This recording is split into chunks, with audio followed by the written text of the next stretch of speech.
A local environmental firm is looking into the history of spills at Crestwood Midstream.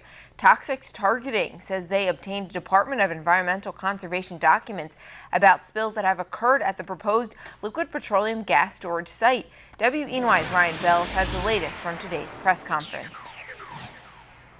An environmental database firm in Ithaca, Toxics Targeting, released information they say they obtained from the Department of Environmental Conservation about spills at the site of Crestwood Midstream's proposed liquid petroleum gas storage facility. Their documents show 18 spills have occurred dating back to 1974. However, Crestwood has owned the property since 2008.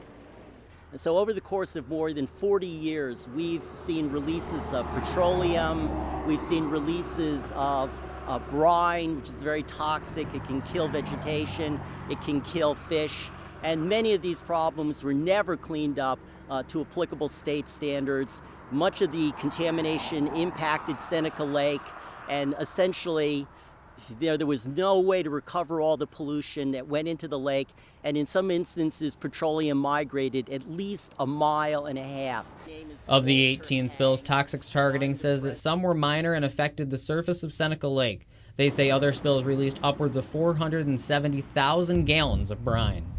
So given those problems, given the state's inability to prevent problems and to clean them up to applicable state standards, we're today calling upon Governor Cuomo not to authorize any gas storage permits at this site.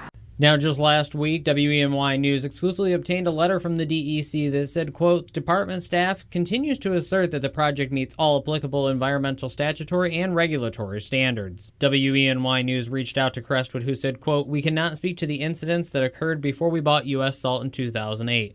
We knew that significant catch-up investments would be required, and we have spent tens of millions to upgrade and modernize the plant operations. Although our goal is an incident-free workplace, the incidents that have occurred since we finished replacing the brine pipeline system in 2013 have been minor. Despite what this group would like you to believe, there is nothing nefarious or catastrophic here. The state's experts had this data before strongly endorsing our propane storage project." Reporting in Watkins Glen, I'm Ryan Bells for WENY News.